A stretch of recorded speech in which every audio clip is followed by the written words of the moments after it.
হরে কৃষ্ণ। আজ 8ই শ্রাবণ 1433 ও 25শে জুলাই 2026 শনিবার শয়ন একাদশী। এই শয়ন একাদশীর দিনে আমি ভাগবত পাঠ করছি। আজ আমি পাঠ করছি ভাগবতের চতুর্থ স্কন্দ দ্বিতীয় ভাগ 28তম অধ্যায়। পরবর্তী জন্মে পুরঞ্জনের নারীর প্রাপ্তির শ্লোক 26 থেকে 28। হরে কৃষ্ণ কৃষ্ণ কৃষ্ণ হরে হরে, হরে রাম রাম রাম হরে হরে। শ্লোক 26। তং যজ্ঞ পশবোহনেন সংগপ্তা জেহ দয়ালুনা কুঠারৈশ্চিচ্ছিদু ক্রুদ্ধা সরন্ত হোমি বমস্য তৎ। অনুবাদ: সেই অত্যন্ত নির্দয় রাজা পুরঞ্জন বিভিন্ন যজ্ঞে বহু পশু হত্যা করেছিলেন। এখন সেই সমস্ত পশুরা সুযোগ পেয়ে তাদের শিংয়ের দ্বারা তাকে বিদীর্ণ করতে লাগল, যেন তারা কুঠার দিয়ে তাকে খণ্ড খণ্ড করে কাটতে লাগল। তাৎপর্য: যারা ধর্মের নামে অথবা আহার করার জন্য পশু হত্যা করে, মৃত্যুর পর তাদের এই প্রকার দণ্ডভোগ করতে হয়। মাংস শব্দটি মাম আমাকে এবং স মানে সে, এই শব্দ দুটির সমন্বয়, অর্থাৎ যে পশুগুলিকে আমরা হত্যা করি আবার আমাদেরকে হত্যা করার জন্য তাদের সুযোগ দিতে হবে। যদিও বাস্তবিক পক্ষে কোনো জীবাত্মাকে হত্যা করা যায় না, তবুও মৃত্যুর পর সেই সমস্ত পশুদের শিংয়ের দ্বারা বিদীর্ণ হওয়ার বেদনা অনুভব করতে হয়। তা না জেনে মূর্খেরা অসহায় পশুদের নির্বিবাদে হত্যা করে। তথাকথিত সভ্য মানব সমাজ ধর্মের নামে অথবা আহারের জন্য বহু কসাইখানা খুলেছে। যারা একটু ধর্মপরায়ণ তারা মন্দিরে, মসজিদে অথবা উপাসনা স্থলে পশু হত্যা করে, আর যারা আরও অধঃপতিত তারা কসাইখানায় পশু হত্যা করে। ঠিক যেমন মানব সমাজের আইন হচ্ছে জীবনের জন্য জীবন, তেমনি ভগবানের আইনেও অন্য কোনো জীবের জীবন নেওয়ার অধিকার কারও নেই। পরমপিতা ভগবানের রাজ্যে বেঁচে থাকার অধিকার সকলেরই রয়েছে এবং তাই ধর্মের নামে অথবা আহারের জন্য পশু হত্যাকে ভগবান সর্বদাই নিন্দা করেছেন। ভগবদ্গীতায় 16:19 ভগবান শ্রীকৃষ্ণ বলেছেন, তানহং দিশত ক্রূরান সংসারেষু নরাধমান ক্ষিপাম্মজস্রমসু ভানাসুরিষ্যেব জনীষু। যারা হিংসাপরায়ণ ক্রূর এবং যারা নরাধম তাদের আমি এই ভবসাগরে বিভিন্ন আসরিক যোনিতে নিক্ষেপ করি। পশুঘাতকেরা দিশত পরমেশ্বর ভগবান ও অন্যান্য জীবদের প্রতি হিংসাপরায়ণ বলে তাদের অন্ধকারে নিক্ষেপ করা হয় এবং তাই তারা জীবনের উদ্দেশ্য কখনো হৃদয়ঙ্গম করতে পারে না। সেই কথা পরবর্তী শ্লোকে বিশ্লেষণ করা হয়েছে। ইতি শ্লোক 26। শ্লোক 27। অনন্ত পারে তমসী মগ্ন নষ্ট স্মৃতি সমা শাশ্বতীরনুভুয়ার্তিং প্রমোদাসঙ্গ দূষিত। অনুবাদ: রমণীর দূষিত সঙ্গ প্রভাবে রাজা পুরঞ্জনের মতো জীবেরা নিত্যকাল সংসারের কষ্ট ভোগ করে এবং বহু বহু বছর ধরে স্মৃতিরহিত হয়ে তারা জড়জাগতিক জীবনের অন্ধকার প্রদেশে অবস্থান করে। তাৎপর্য: এই জড়জাগতিক অস্তিত্বের বর্ণনা। হরে কৃষ্ণ। এটি জড়জাগতিক অস্তিত্বের বর্ণনা। জীব যখন কৃষ্ণের নিত্য দাসরূপে তার প্রকৃত পরিচয় ভুলে গিয়ে নষ্ট স্মৃতি স্ত্রীর প্রতি আসক্ত হয়, তখন সংসার বন্ধন শুরু হয়। এইভাবে সে এক দেহ থেকে আর এক দেহে দেহান্তরিত হয়ে নিরন্তর এই জড় জগতে ত্রিতাপ দুঃখ ভোগ করে। মানব সভ্যতাকে অজ্ঞানের গভীরতম অন্ধকার থেকে রক্ষা করার উদ্দেশ্যে এই কৃষ্ণ ভাবনামৃত আন্দোলন শুরু করা হয়েছে। এই আন্দোলনের মুখ্য উদ্দেশ্য হচ্ছে নষ্ট স্মৃতি জীবদের কৃষ্ণ ভাবনার অমৃত সম্বন্ধে স্মরণ করিয়ে দেওয়া।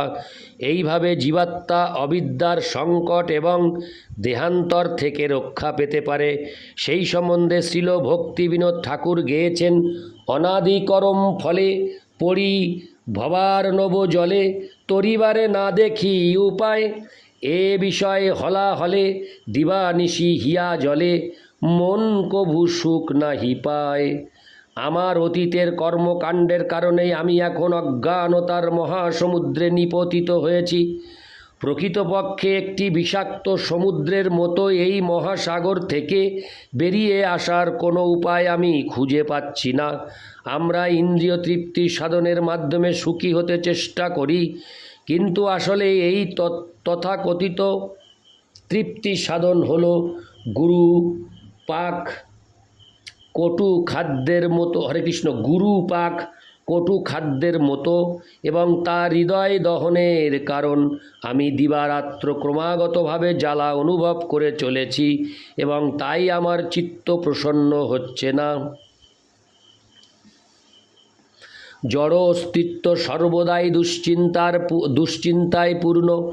মানুষ সর্বদাই এই দুশ্চিন্তা দূর করার চেষ্টা করছে, কিন্তু যেহেতু তারা আদর্শ নেতার দ্বারা পরিচালিত হচ্ছে না, তাই তারা নেশা করে এবং রতিক্রিয়ায় লিপ্ত হয়ে তাদের সেই জড়জাগতিক দুশ্চিন্তার কথা ভোলার চেষ্টা করছে। মূর্খ মানুষেরা জানে না যে নেশা এবং স্ত্রী সঙ্গের দ্বারা দুশ্চিন্তা থেকে মুক্ত হওয়ার চেষ্টা কেবল জড়জগতের বন্ধনে তাদের আরও দৃঢ়ভাবে আবদ্ধ করে। এইভাবে সংসারের দুশ্চিন্তা থেকে মুক্ত হওয়া সম্ভব নয়।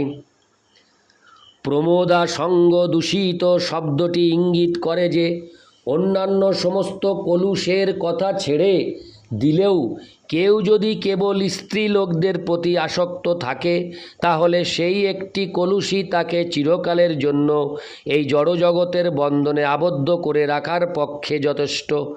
তাই বৈদিক সভ্যতায় জীবনের শুরু থেকেই মানুষকে নারীর প্রতি আসক্তি বর্জন করার শিক্ষা দেওয়া হয়।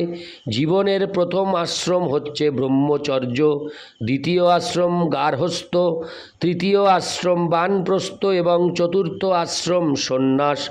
মানুষকে স্ত্রী সঙ্গ থেকে মুক্ত হওয়ার শিক্ষা দেওয়ার জন্য এই সমস্ত আশ্রমগুলি করা হয়েছে। ইতি শ্লোক 27। শ্লোক 28। তামেব মনসা গৃহ্ণন বভূব প্রমোদত্তমা অনন্তরং বীরদভস্য, হরে কৃষ্ণ, বিদর্ভস্য রাজসিংহস্য বেশ্যনি। অনুবাদ: রাজা পুরঞ্জন তার পত্নীর কথা চিন্তা করতে করতে দেহত্যাগ করেছিলেন, তাই তার পরবর্তী জীবনে তিনি এক অতি সুন্দরী এবং উত্তম ললনা হয়েছিলেন।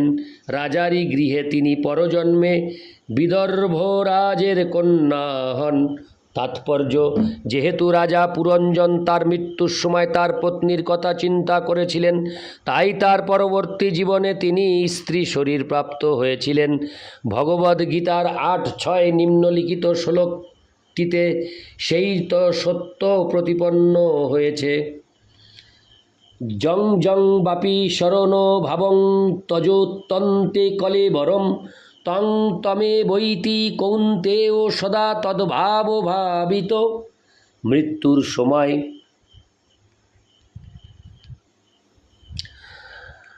যে অবস্থা চিন্তা করে জীব দেহত্যাগ করে, সে তার পরবর্তী জীবনে নিঃসন্দেহে সেই অবস্থা প্রাপ্ত হবে।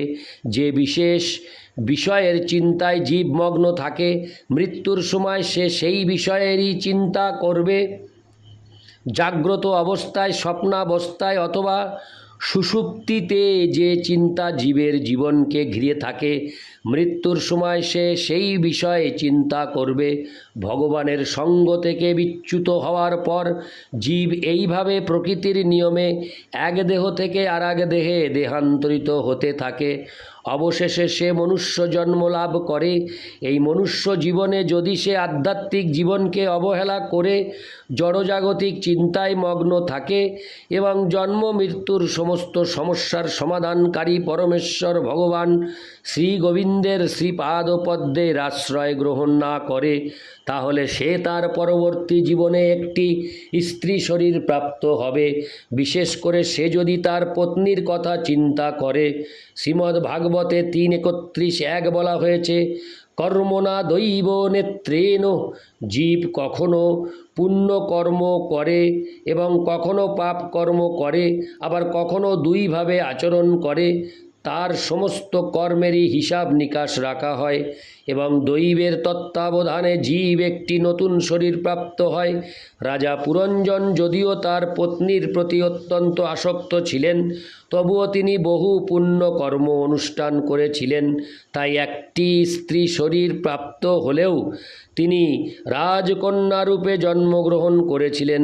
ভগবদ্ গীতায় 6:41 সেই কথা প্রতিপন্ন হয়েছে, প্রাপ্য পুণ্য কৃতাং লোকানুসৃতা শাশ্বতী সমা শুচিনাং শ্রীমতাং গেহে যোগভ্রষ্ট বিজায়তে।